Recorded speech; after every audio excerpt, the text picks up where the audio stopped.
오늘 살펴보는 시편 61편은 탄원시라고 할 수 있습니다. 다윗이 힘겨운 상황에서 하나님께 도움을 요청하는 내용으로 시작을 합니다. 그러나 마지막에 가서는 어떻게 끝나는가? 8절에 보시면 그리하시면 내가 주의 이름을 영원히 찬양하며 매일 나의 소원을 이행하리이다, 이러고서 마무리가 되는데요, 다윗은 하나님의 이름을 영원히 찬양하겠노라고 다짐하면서 마칩니다. 이 구절만 보면 탄원시가 아니라 찬송시 같은 느낌이 듭니다. 그러나 처음으로 돌아가서 1절, 2절을 읽어보시면 지금 다윗이 얼마나 힘겨운 상황에 놓여 있는지를 알 수 있습니다. 자, 우리 1절, 2절을 한 목소리로 읽어봅시다. 시작. 하나님이여 나의 부르짖음을 들으시며 내 기도에 유의하소서. 내 마음이 약해질 때에 땅끝에서부터 주께 부르짖으오리니 나보다 높은 바위에 나를 인도하소서. 지금 다윗이 어디에 있습니까? 땅끝에 있다고 말합니다. 이 땅끝에 있다는 것은 어떤 물리적인, 지정학적인 장소를 의미하는 것은 아닐 것입니다. 현재 자신의 심적 상태를 이와 같이 표현하는 것은 아닐까요? 이 땅끝이란 다윗이 마치 벼랑 끝에 서 있는 것과 같은 위급하고 절망스러운 상태를 표현합니다. 어떤 성경 주석가는 하나님으로부터 멀리 떨어져 있는 영적 소외감을 표현한 말이기도 하다고 해석을 했습니다. 이 시편은 역사적으로 압살롬이 아버지 다윗 왕을 상대로 반역을 일으킨 사건을 배경으로 합니다. 아들만 반기를 든 것이 아니라 이때에 다윗이 믿었던 충신들까지도 다 압살롬으로 옮겨가서 다윗을 배반하는 일이 일어났습니다. 그때 다윗은 신발도 제대로 신지 못한 채 맨발 차림으로 궁궐을 빠져나와서 도망가야만 했습니다. 이후 그는 아들의 병사들에게 쫓겨서 죽을 고비를 수도 없이 겪습니다. 생각해 보십시오. 벼랑 끝에 서 있는 위태로운 인생, 하나님께로부터 버림받은 것 같은 소망 없는 인생. 여러분 같으면 이런 상황에서 무엇을 할 수 있을까요? 제대로 살아갈 수 있겠습니까? 그러나 바로 이때 다윗은 하나님 앞에 부르짖어 기도하기 시작합니다. 내 마음이 약해질 때에 땅끝에서부터 주께 부르짖습니다. 사랑하는 성도 여러분, 지금 여러분은 어떤 상황 가운데 놓여 있습니까? 문제 가운데서 밀리고 밀려 지금 벼랑 끝에 서서 더 이상 다닐 곳이 없을 정도로 한계에 부딪히고 계십니까? 그러나 우리의 땅끝은 절망하는 장소가 아니라 하나님께 기도하는 장소가 되는 줄 믿습니다. 그리고 다윗은 마음이 약해졌을 때에 기도했다 그랬어요. 그것도 그냥 기도가 아니라 하나님께 부르짖는 기도 아닙니까? 마음이 약해졌다는 것은 자신이 해결할 수 없는 버거운 문제로 마음이 짓눌려 있는 상태를 말합니다.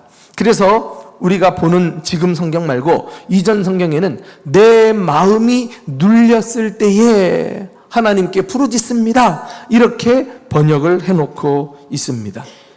한마디로 마음이 힘들고 고통스러워서 영적으로는 침체가 찾아오고 육체적으로는 거의 탈진 상태에 있을 때, 그때는 성도에게 있어서 절망의 시간이 아니라 하나님께 부르짖는 시간임을 꼭 기억하시기를 축원합니다. 바로 이 부르짖는 기도가 다윗으로 하여금 처음에는 슬픈 마음, 약한 마음으로 시작했다가 끝에 가서는 어떻게 해요? 하나님을 찬양하는 사람으로 완전히 바꾸어 놓은 것을 알게 됩니다. 나는 우리의 기도가 그저 문제 앞에서 전전긍긍하는 그런 탄식 어린 소극적인 기도가 아니라 상황을 변화시키고 인생을 역전시키는 강력한 적극적인 기도가 될 수 있기를 주님의 이름으로 축원합니다. 다윗을 보세요. 내 마음이 약해질 때에 땅끝에서부터 주께 부르짖으오리니 나보다 높은 바위에 나를 인도하소서. 얼마나 담대한 기도, 적극적인 믿음의 기도입니까? 그는 지금 벼랑 끝에 있지만 지금보다 더 높은 바위에 하나님께서 자기를 끌어올려 주실 것을 믿고 부르짖었던 것입니다. 높은 바위가 어떤 곳이에요? 적이 타고 오를 수 없는 안전한 지역이 아닙니까? 그만큼 하나님께서 지금의 내 현실과 전혀 다른 새로운 축복된 삶으로 인도하실 것을 믿었던 것입니다.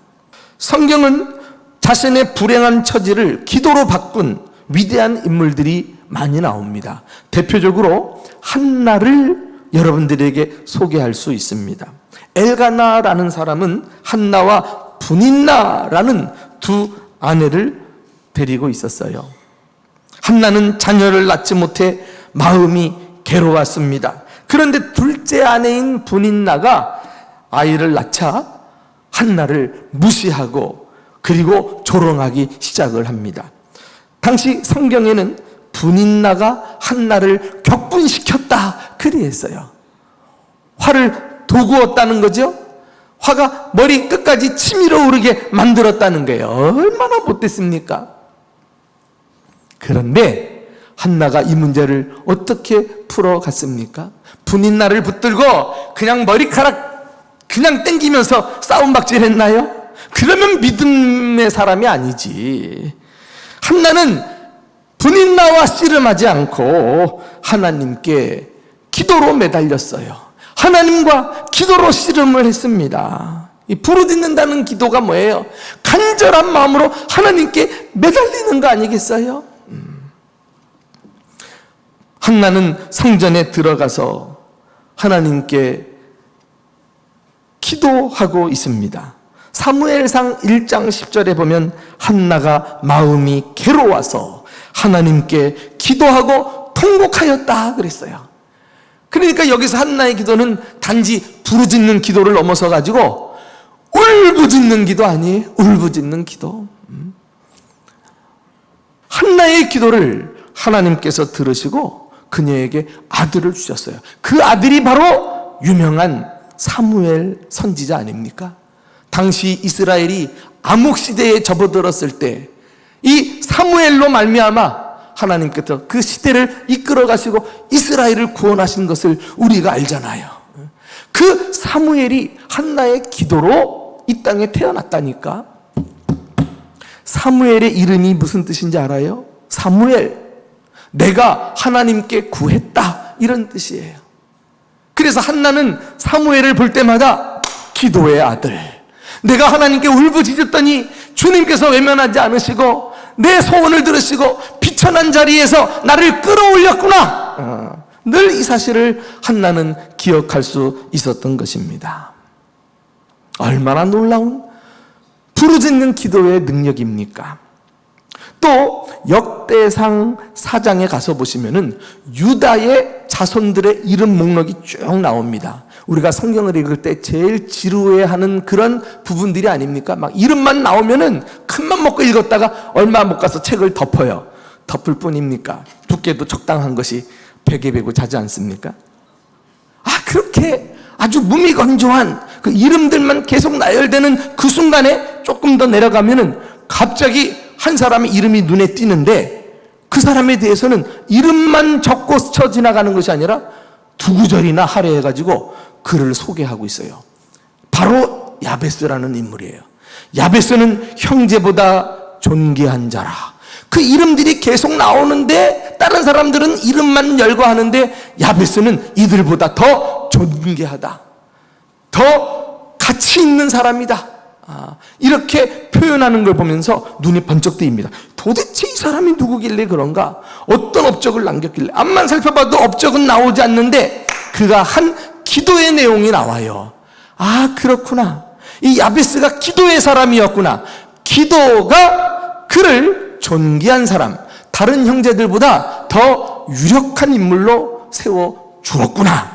이 사실을 깨닫게 됩니다. 그러니까 우리 자녀들 잘 되려고 하면 그 자녀들에게 기도하는 법을 가르치는 것이 굉장히 중요해요. 기도하고 하나님 앞에서 하나님의 높임을 받는 축복을 경험하는 거죠. 자, 야베스가 어떻게 고백했는가? 역대상 4장 10절 유명한 야베스의 기도가 나옵니다. 시작. 야베스가 이스라엘 하나님께 아뢰어 이르되 주께서 내게 복을 주시려거든 나의 지역을 넓히시며 주의 손으로 나를 도우사 나로 환난을 벗어나 내게 근심이 없게 하옵소서 하였더니 하나님이 그가 구하는 것을 허락하였더라. 아멘. 사랑하는 성도 여러분, 우리도 자신의 불행한 처지를 탓하고 원망하면서 절망할 것이 아니라 하나님께 그것을 가지고 오히려 기도 제목으로 부르짖을 수 있기를 주님의 이름으로 축원합니다.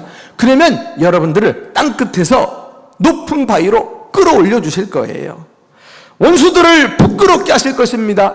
슬픔을 변하여 기쁨이 가득한 삶을 살게 주실 것입니다. 그렇다면 다윗은 부르짖어 기도할 때 어떻게 기도했는지 우리가 부르짖으며 기도할 때 참고할 몇 가지 태도를 배울 필요가 있습니다. 첫째로 하나님이 어떤 분인지 묵상하십시오. 다윗은 부르짖어 기도하면서 먼저 하나님에 대한 신앙을 고백합니다. 우리는 문제를 벗어나서 하나님께 집중하기 위해서 마음이 힘들 때 하나님을 묵상할 필요가 있어요. 그러면 내 생각이 하나님으로 가득 차면서 하나님에 대한 믿음을 강화시켜 줍니다. 다윗이 그랬어요. 부르짖어 기도하면서 그 다음에 바로 하나님을 묵상합니다. 우리 한번 3절, 4절을 다 같이 읽어보실까요? 시작. 주는 나의 피난처시요 원수를 피하는 견고한 망대심이니이다. 내가 영원히 주의 장막에 머물며 내가 주의 날개 아래로 피하리이다. 여기 첫 번째 하나님을 나의 피난처로 묘사하고 있지 않습니까? 다윗은 원수들을 피해 숨어 지낼 때 피난처의 중요성을 누구보다 잘 알았어요. 자신이 숨어 들어갔던 동굴, 그곳이 안전할 줄 알았는데 원수들이 기가 막히게 찾아내가지고 다윗을 잡으러 오는 바람에 그 동굴을 벗어나서 또 다른 동굴을 찾아가고 또 안전하다 싶었는데 누군가 그의 은신처를 사울에게 고자질하는 바람에 또 군대들이 쳐들어와서 또 도망가고, 그러면서 깨달은 것은 이 세상에 있는 피난처 말고 하나님만이 나의 진정한 피난처, 아무도 찾을 수 없는 참된 피난처가 되시는구나. 이 사실을 지금 고백하고 있어요. 또 두 번째 보니까 하나님을 견고한 망대로 묘사합니다. 망대는 우뚝 선 큰 타워가 아닙니까? 이것을 우리는 산성 혹은 요새라고도 이야기합니다. 무기가 변변치 않았을 때는 안전을 보장하기 위해서 큰 산 위에 요새를 우뚝 세웠어요. 산성을 쌓았어요. 그래서 그곳에 들어가 있으면은 적의 공격으로부터 보호를 받았어요. 하나님이 견고한 망대라는 거 아닙니까? 적이 함부로 침략할 수 없는, 그곳에 쏙 들어가기만 하면 보장을 받는, 지킴을 받는 이런 망대로 묘사하고 있습니다. 또 하나님을 주의 장막으로 묘사합니다. 하나님이 거하시는 집이라고 할 수 있어요. 예루살렘 성전이 지어지기 전에 하나님은 장막에 거하셨습니다. 움직이지 않는 하늘 보좌가 있음에도 불구하고 이 땅에 인간이 만든 이동식 장막에 거주하셨습니다. 그렇게 하신 이유는 무엇입니까? 우리가 어디를 가든지 하나님께서 우리와 동행하시고 우리를 떠나지 아니하시고 함께 계시면서 우리를 보호하시고 지켜주신다는 거 아닙니까? 할렐루야. 그러니 다윗은 지금 땅끝 벼랑에 있지만은 이곳에도 하나님이 계신다, 하나님이 이곳을 장막 삼아주시고 내가 그 안에 들어가 있다, 이런 믿음으로 고백하고 있는 거예요. 얼마나 하나님에 대한 위대한 믿음의 고백입니까? 또 더 나아가서 하나님을 주의 날개로 묘사하고 있어요. 병아리가 그리워하는 곳은 어미닭의 날개일 것입니다. 아이가 애타게 찾는 것은 어머니의 품 안일 것입니다. 아이는 그곳에서 보호를 받고 평안을 느끼기 때문에 그래요. 다윗이 가장 그리워하는 곳은 다름 아닌 하나님의 품, 은혜의 날개 아니었다는 것입니다. 할렐루야. 응? 여러분의 하나님은 어떤 하나님이십니까? 다윗처럼 나의 피난처, 나의 견고한 망대, 그리고 주의 장막, 그리고 주의 날개 등등, 우리는 또 나름대로 마음껏 하나님을 다양하게 묘사할 수 있을 것입니다. 다윗처럼 하나님께 부르짖어 기도할 때 하나님을 묵상하십시오. 하나님에 대한 생각으로 가득 찰수록 하나님과의 관계가 더욱 돈독해지고 우리의 기도는 더욱 담대하게 될 것입니다. 하나님의 믿음 안에서 마음껏 부르짖고 응답받는 저와 여러분 될 수 있기를 주님의 이름으로 축원합니다. 마지막으로 우리는 부르짖을 때, 두 번째죠, 우리는 부르짖을 때 이전에 베푸신 은혜를 떠올리시기 바랍니다. 이렇게 부르짖어 기도할 때 과거에 받은 은혜를 기억해내는 것은 대단히 중요합니다. 이전 은혜의 경험은 기도의 동기를 불어넣어주고 응답에 대한 확신을 갖게 해주기 때문에 그렇습니다. 자, 다윗을 한번 들여다보실까요? 5절입니다. 5절 시작. 주 하나님이여, 주께서 나의 서원을 들으시고 주의 이름을 경외하는 자가 얻을 기업을 내게 주셨나이다. 여기서 나의 서원을 들으시고, 이 말은 원어상 들으셨다, 과거형이에요. 과거일이에요. 또 기업을 내게 주셨나이다, 물론 과거형으로 쓰여 있죠. 한마디로 다윗은 하나님께 부르짖으면서 자신의 과거 체험을 소환하고 있어요. 어떤 경험이었습니까? 사실 다윗이 아들 압살롬에게 쫓겨서 도망자 신세가 된 것은 이번이 처음이 아니었어요. 과거에도 자신의 장인인 사울 왕에게 쫓겨가지고 저 유대 남쪽 지역에 있는 엔게디 광야를 헤매면서 그곳에 있는 동굴 속을 찾아 다녀야만 했습니다. 그런데 다윗은 동굴 속에서도 기도합니다. 원수들에게 둘러싸여 있을 때도 기도했어요. 심지어 이방 족속으로 몸을 피해 도망갔는데 그 원수들이 다윗을 알아보는 바람에 그 이방 족속 왕 앞에서 침을 흘리면서 미친 척하는 거예요. 자기 정체를 들키지 않으려고. 얼마나 비참한 처지까지 내려갔습니까? 그곳에서도 미친 척하면서 기도하지 않았어요? 우리가 다 시편 묵상을 통해서 다 다루었던 내용들입니다. 그런 다윗에게 하나님은 주의 이름을 경외하는 자가 얻을 기업을 주셨나이다. 기도에 응답하셨다는 거예요. 어떻게 응답했습니까? 다윗이 부르짖어 기도할 때 그의 생명을 사울 왕에게서 건져주셨을 뿐만 아니라 사울 왕을 전쟁터에서 죽게 하시고 동시에 다윗을 이스라엘의 왕으로 세우시고 가나안 땅을 그의 기업으로 주셨다는 거 아닙니까? 할렐루야! 응? 이런 엄청난 하나님께 받은 은혜의 체험이 있었기에 이 체험을 근거로 지금도 담대하게 기도할 수 있는 거예요. 다윗이 가진 왕권과 가나안을 다스리는 통치권은 지금 잠시 그 아들 압살롬에게 넘어간 것 같으나 하나님께서도 이번에 다시금 자신에게 왕권을 돌려주실 것이다. 이 나라의 기업을 내게로 하나님께서 회복시켜 주실 것이다. 할렐루야.